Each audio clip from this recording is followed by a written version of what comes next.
నా చేతిలో ఒక అందమైన కడియం ఉంది. అది దీంట్లో మనకి ఇందులో కూడా వినాయకుడు తన భార్యలైన బుద్ధి సిద్ధితో కనబడుతున్నాడు. సో చూస్తున్నారు కదా, వినాయకుడు రెడ్ కలర్లో ఉన్నదంతా కూడా ఇది రూబీస్తో పొదిగిన వినాయకుడు. అలాగే రైట్ అండ్ లెఫ్ట్ రెండు సైడ్స్లో ఆయన భార్యలు ఉన్నారు. ఆ రెండు అంటే వాళ్ళిద్దరినీ కూడా రూబీస్తోనే అలా పొదిగించారు. అలాగే ఇటు ఒక సైడ్ ఏమో మనకు వినాయకుడు కనిపిస్తే ఇంకొక సైడ్ రాధాకృష్ణులు కనబడుతున్నారు. చూస్తున్నారు కదా. సో కృష్ణుడు అంటే నీలం రంగులో ఉండాలి అన్న ఉద్దేశంతో ఇక్కడ వీళ్ళు నీలం వాడారు. అలాగే రాధని రూబీస్తో తయారు చేశారు. మధ్యలో ముత్యాలు వాడారు. అలాగే అన్కట్స్ ఇక్కడ కూడా కనబడుతున్నాయి. మీకు అందరికీ డౌట్ రావచ్చు, ఇది ఇంత చిన్నగా ఉంది కదా, కొంచెం లావుగా ఉన్న చేతులకి ఇది ఎలా సరిపోతుంది అని. అందుకోసం అని చెప్పేసి దీంట్లో ఒక స్క్రూ అడ్జస్ట్మెంట్ కూడా ఉందండి. దీన్ని ఇలా స్క్రూతో కనుక ఓపెన్ చేస్తే ఇది కంప్లీట్గా ఓపెన్ అవుతుంది. నార్మల్గా దీన్ని ఇట్లా వేసేసుకోవచ్చు.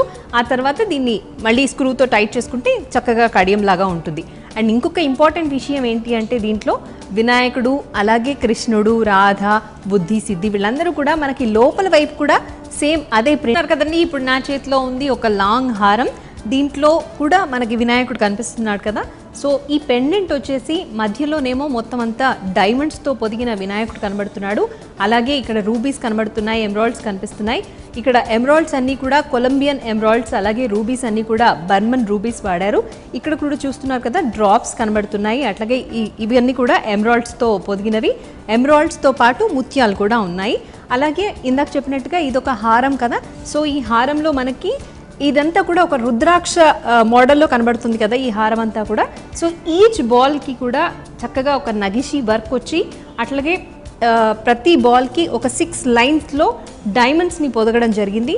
అలాగే ఈచ్ బాల్ని సెపరేట్ చేస్తూ ఒక ఎమరాల్డ్, ఒక సీ పర్ల్, మళ్ళీ ఇంకొక ఎమరాల్డ్ అలా వేసి మొత్తం ఒక లాంగ్ హారం లాగా తయారు చేశారు. సో ఈ పెండెంట్ గురించి కనుక మాట్లాడితే మళ్ళీ ప్రత్యేకించి దీని బ్యాక్ సైడ్ కూడా చక్కగా ఒక నగిషి వర్క్ కనబడుతుంది. ఇక్కడ ఒక ఎలిఫెంట్ కనబడుతుంది, చక్కగా లతలు, క్రీపర్స్ అన్నీ కూడా కనబడుతున్నాయి. సో అందంగా ఉంది కదా ఈ డిజైన్ అంతా కూడా. ఇది ఒక ఎక్స్క్లూజివ్. ఇప్పుడు నా చేతిలో ఒక మంచి అందమైన బీట్స్తో ఉన్న గొలుసు చూస్తున్నాం కదా. సో దాంట్లో మనకి పెండెంట్ చూస్తే లక్ష్మీదేవి ఉన్న పెండెంట్ ఉంది. ఈ లక్ష్మీదేవికి ఇరువైపులా మనకి 2 ఎలిఫెంట్స్ కనబడుతున్నాయి, ఏనుగులు.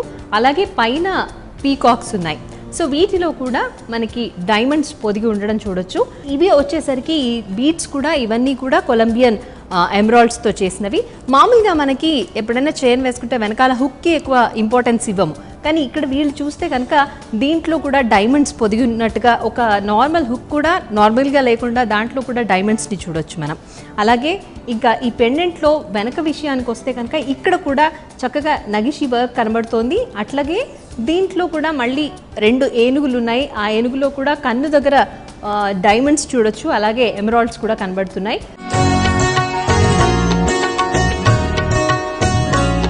ఒక అందమైన వడ్డాణం నా చేతిలో ఉంది. సో ఇది యాంటిక్ వడ్డాణం. అట్లాగే దీంట్లో మనకి 9 రూపాల్లో వినాయకుడు కనిపిస్తాడు. మధ్యలో వినాయకుడిని చూస్తే వినాయకుడు అలాగే ఆయన 2 భార్యలు అయిన బుద్ధి, సిద్ధి కనిపిస్తారు.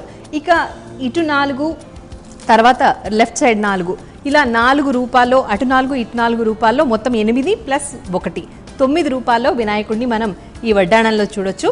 అలాగే ఇక్కడ చూస్తే ఎమరాల్డ్ ఉన్నాయి. చూస్తున్నారు కదండి, డ్రాప్స్ లాగా కనబడుతున్నాయి. సో ఇవన్నీ కూడా ఎమరాల్డ్. వీటిని చక్కగా ఒక తీగలో చుట్టి వీటిని ఇట్లా డ్రాప్స్ లాగా వేశారు. అలాగే మీరు కనుక చూస్తూ ఉంటే ఇక్కడ ప్రతి డ్రాప్కి ఒక స్టోన్ అటాచ్ అయ్యి ఉంది. అది డైమండ్, ప్యూర్ డైమండ్తో వీటిని. ఇంకొక బీట్స్ చైన్ నా చేతిలో రెడీగా ఉంది. సో ఫస్ట్ దీంట్లో పెండెంట్ గురించి మాట్లాడుకుంటే ఇందులో కూడా మనం వినాయకుడిని చూడొచ్చు. ఇది కూడా న్యాచురల్ రూబీస్తో పొదిగిన వినాయకుడు. అలాగే మధ్యలో మనమంతా కూడా చక్కగా అన్కట్ డైమండ్స్ కనబడుతున్నాయి కదా అవి, అండ్ బాగా రూబీస్ హైలైట్ అయ్యేలాగా ఇక్కడ వినాయకుడిని మనం రూబీస్లో చూడొచ్చు.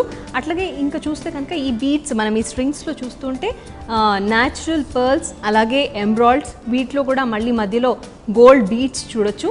వీటితో పాటుగా రూబీస్. సో మనకంతా కూడా కలర్ఫుల్గా కనబడుతుంది. వెనకాల భాగం కూడా చక్కగా ఒక మంచి నగిషి వర్క్ కనబడుతోంది ఇక్కడంతా కూడా. అందమైన హారం నా చేతిలో రెడీగా ఉంది. సో దీనిని నాగలక్ష్మి హారం అని అంటారట. ఎందుకంటే ఇక్కడ పడగ కనిపిస్తుంది కదా మీకు, అంటే నాగ పడగలాగా ఉంది కదా. సో ఈ పడగతో పాటు మనకు ఈ పెండెంట్లో లక్ష్మి కూడా కనబడుతోంది. అలాగే ఈ పెండెంట్ వెనక భాగాన్ని చూస్తే చక్కటి నగిషీ వర్క్, ప్రతి పెండెంట్లో కూడా మనం ఇప్పటిదాకా చూస్తూ వచ్చాము.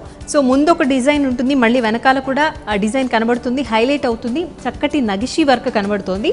సో ఇక్కడ ఈ నగిషీ వర్క్లో అమ్మవారు లక్ష్మీదేవి చక్కగా పొదిగి ఉన్నట్టు కనబడుతోంది. అండ్ ఇదంతా కూడా మంచి డిజైన్తో వీటిని లక్ష్మీదేవిని హైలైట్ చేసినట్టుగా కనబడుతోంది. అలాగే ఇది ఒక లాంగ్ హారం లాంటిది, సో బీట్స్ అండ్ బాల్స్తో కూడిన లాంగ్ హారం.